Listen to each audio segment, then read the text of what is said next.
கடல் தொழிலாளர் மீதான தாக்குதல் அமைச்சர் சந்திரசேகர் கண்டனம் என்பதாக தினகரன் பத்திரிகை தலைப்பெற்றிருப்பதை பார்க்கலாம். யாழ்ப்பாண கடல் தொழிலாளர்கள் மீது இந்திய கடல் தொழிலாளர்கள் தாக்குதல் மேற்கொண்டு இந்தியாவுக்கு கடல் சென்றமையானது மனித உரிமைகளை மீறும் அதேவேளை அண்டைய நாடுகளுக்கு இடையிலான பரஸ்பர மரியாதை மற்றும் நம்பிக்கையும் பாதிக்கும் வகையிலானது.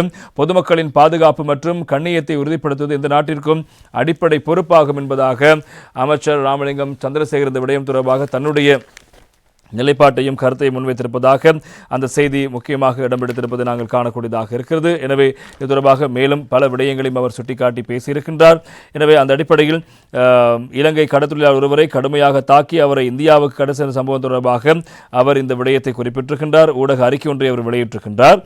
அந்த அறிக்கையில் இலங்கை கடற்பரப்புக்குள் அடிக்கடி நுழைந்து மீன்பிடியில் ஈடுபடும் இந்திய மீனவர்கள் நடவடிக்கைகள் குறித்து நீண்ட காலமாக இலங்கை மீனவர்கள் கவலை வெளியிட்டு வருகிறார்கள்.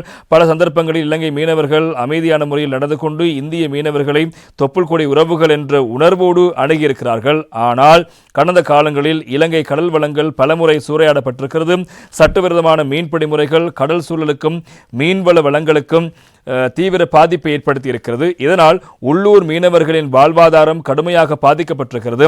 இவ்விடயங்களுக்கு தீர்வு காணும் நோக்கில் இந்திய உயர் அதிகாரிகளோடும் மீன்பிடித்துறை அதிகாரிகளோடும் பல கட்டங்களில் கலந்துரையாடல்கள் நடத்தப்பட்டது. இரு நாடுகளுக்கும் இடையிலான ஒத்துழைப்பை வலுப்படுத்தி சட்டவிரோத மீன்பிடி நடவடிக்கைகளை தடுக்க இணைந்த நடவடிக்கைகள் அவசியம். இத்தகைய சம்பவங்கள் மீண்டும் இடம்பெறாத வகையில் விரைவான மற்றும் நியாயமான விசாரணை மேற்கொள்ளப்பட வேண்டும். குற்றவாளிகள் மீது உரிய சட்ட நடவடிக்கை எடுக்கப்பட வேண்டும்.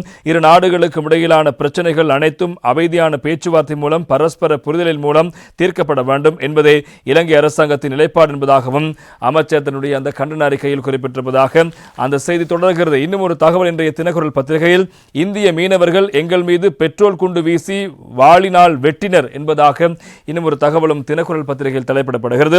யாழ்ப்பாணம் பலாலி வடக்கு ஆந்தனிபுரம் பகுதியில் இருந்து கடலுக்கு தொழிலுக்கு சென்ற கடல் தொழிலாளர்கள் மூவரின் படகு மீது இந்திய கடல் தொழிலாளர்களால் பெட்ரோல் குண்டு வீசப்பட்டதாகவும் வாளினால் மீனவர்கள் மூவர் தாக்கப்பட்டதாகவும் அவர்கள் குற்றச்சாட்டை முன்வைத்திருப்பதாக இன்றைய தினக்குரல் பத்திரிகை அந்த செய்தியை வெளியிட்டிருக்கிறது.